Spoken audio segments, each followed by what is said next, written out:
Olá a todos, bem-vindos ao Coffee Paste. Minha convidada de hoje é a atriz Ana Água, que vai ter em cena a sua criação, etc., so on und so weiter, etc., de 21 a 25 de julho, na Aposentadoria em Lisboa. Olá Ana, antes de mais, e muito obrigado por estares aqui a conversar comigo estes minutos. Olá Pedro, muito obrigada eu pelo convite. Antes de mais, gostava que nos falasse um pouco do teu percurso para já, até este ponto.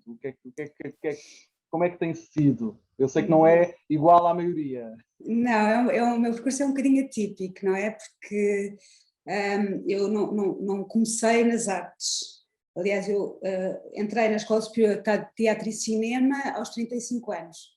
Antes das artes performativas, ainda entrei nas artes visuais, fiz um curso de pintura e antes disso fiz uma licenciatura em Engenharia da Linguagem e do Conhecimento, que é Linguística Computacional. E trabalhei em investigação na Alemanha nessa área. E só depois é que comecei a entrar no teatro comecei com o teatro universitário e depois fui para a Escola Superior de Teatro e Cinema e aos 39 anos fiz o estágio no Teatro Dona Maria II. Portanto, reiniciei a minha vida, por assim dizer, porque deixei completamente outra profissão, não é? De informática. E, entretanto, já tinha trabalhado com Mónica Calhe, com o Rogério de Carvalho, Matias Lanhoff, e no estágio pude trabalhar com imensas pessoas, com o Tiago Rodrigues e as Comédias de Minho e outros, e foi muito importante, foi um ano em que tive sempre a trabalhar e muito, e para um ator é muito valioso. Claro. E entretanto tenho estado a trabalhar mais frequentemente com a Casa Conveniente, com Mónica Garnel e com Mónica Calha. Muito bem.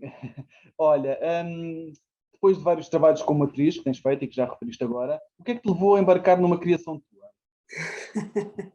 Olha, eu já tinha pensado nisso, mas na verdade não havia assim.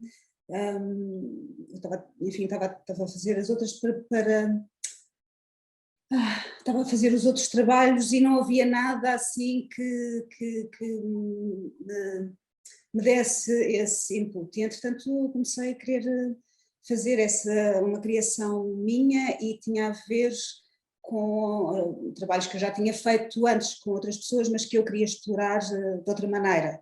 O rigor do movimento, um trabalho que, não sendo dança, tem um rigor que vem da dança, e também queria trabalhar os silêncios, enfim, depois pensei que o universo de Beckett me interessava e comecei por, na verdade, pensar em trabalhar curtas de Beckett. E da análise que fiz dessas curtas, também cheguei ao multilinguismo, pelo próprio multilinguismo estava associado às curtas de Beckett, que escrevia em francês e em inglês, e algumas das curtas foram estreadas em alemão. E então eu pensei que queria fazer um espetáculo com estas 4 línguas, que são línguas também europeias e que nos estão todas muito próximas, falemos ou não as línguas. E então resolvi começar a fazer isso e trabalhar a repetição e trabalhar essa partitura e esse multilingualismo. Acho que já respondi à tua pergunta, quero partir para outras coisas, sim, agora depois eu começo a falar e não me calo. Vamos continuar a falar sobre os espetáculos. Eu te perguntar quais identificas serem as palavras-chave desta criação, consegues identificá-las? Sim, as palavras-chave da repetição, da repetição do espetáculo, é a repetição, uma delas, e a circularidade e rotatividade que estão todas um bocadinho na mesma, dizemos repetição, ou etc. O absurdo, esta coisa de nada fazer sentido ou de nada ter sentido, de não existir nada de novo sob o sol, ou seja, neste caso eu utilizaria a frase, não há nada de novo sob o sol, que também liga com a outra palavra que é o Eclesiastes, de onde nós fomos buscar esta frase. Portanto, viemos do absurdo, do teatro do absurdo, e esta ideia de uma nada de novo sob o sol que me levou ao Eclesiastes. E o multilinguismo, que acho que são estas as palavras-chave. Nós organizamos 3 conversas, já fizemos 2, vamos fazer uma terceira, exatamente sobre esta temática. A primeira foi sobre etc e tal, com António de Castro Troqueiro. A segunda foi sobre o absurdo com o Rui Pina Coelho. E finalmente vamos ter em agosto, no início de agosto, a última conversa sobre o Eclesiastes com a Maria Filomena Mulder. Estou muito contente com estas conversas. Tu já falaste da influência de Samuel Beckett neste espetáculo, podes-nos enquadrar um pouco mais? Sei que falaste das curtas, em que é que ele informa este espetáculo? Ele tem, este espetáculo é um espetáculo muito formal, certo? E esta ideia, lá está, desta formalidade e deste uso do gesto, partiu, ou seja, eu fui para o Beckett porque tinha essa vontade de fazer qualquer coisa deste género. E depois levou-me ao multilinguismo e levou-me à vontade de fazer o próprio espetáculo, até pelas questões de direitos que existem com o Beckett, e este problema da vontade de usar uma versão multilingue foi um problema. E portanto partimos para essa, mas dizendo mais uma vez que o Beckett, uma das vontades que eu tinha de trabalhar era o tempo e a distensão do tempo que existe no Beckett, por uma vontade de parar, curiosamente, antes da pandemia, e depois veio a pandemia e tudo parou. E a coisa continuou a fazer sentido, ou mais sentido ainda, porque de repente o tempo abrandou para toda a gente. E as pessoas puderam parar para pensar ou não, mas tiveram de parar, não é? E portanto eu não posso dizer como é que as pessoas teriam lido este tempo antes, este espetáculo, antes ou depois da pandemia. Mas sei que, enfim, para mim faz sentido e continua a fazer sentido. Na sinopse do espetáculo que eu estive a ler, lê-se que este espetáculo toca as fronteiras com a dança. Agrada-me estes cruzamentos disciplinares, este quebrar fronteiras entre as várias disciplinas? Agrada bastante, aliás, no ensaio para uma cartografia, por exemplo, também em que eu participo, e na carta, também quebra exatamente essas fronteiras de uma outra maneira que não tem a ver com a maneira como este quebra, mas sim, e gosto muito dessa procura lá está, que existe na dança, da procura do rigor, do ritmo, do movimento, do tempo. Existe, é uma coisa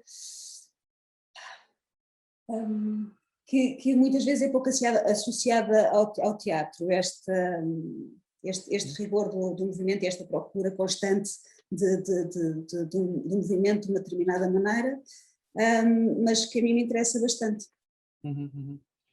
Tu já aludiste a esta expressão, mas eu transformo em pergunta, perguntando-te se não há nada de novo sobre o sol.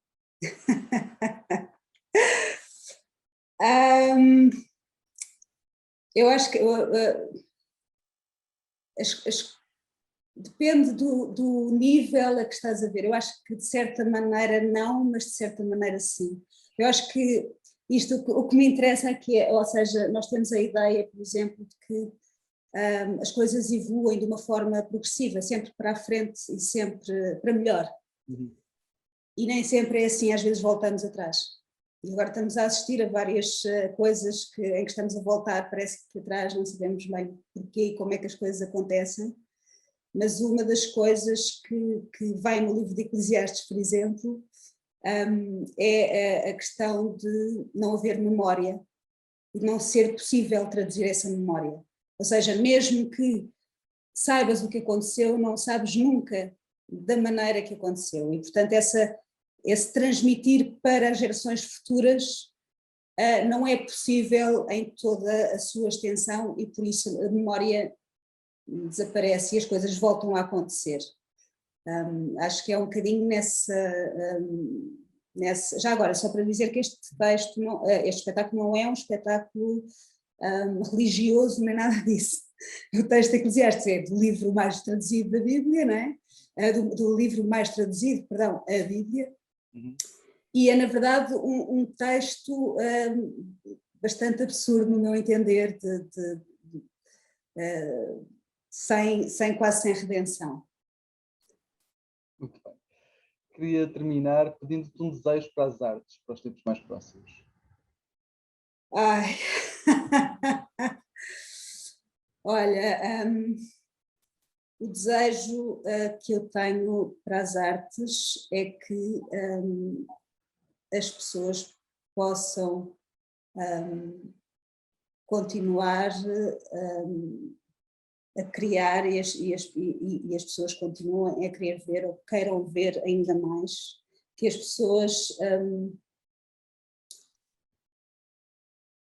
tenham o que eu gostaria seria que as artes continuassem a ser feitas por uma vontade também massiva das pessoas de que a arte exista e seja feita e que deixe de existir esta ideia de que os dinheiros do Estado são dados para as pessoas fazerem umas coisas, que tenham também uma percepção do que é que as pessoas têm de trabalhar e têm de explicar e justificar o dinheiro que recebem, de maneira a que seja um projeto que seja consistente e válido para que o dinheiro seja dado. Os dinheiros não são dados por aquela palha. E pronto, eu também, há outra coisa que eu gostaria e que tenho muito orgulho neste projeto, porque o nosso projeto é apoiado pela GDA e pela DG Artes, e também é apoiado pela Unbabel, que é uma empresa privada de tradução automática associada à tradução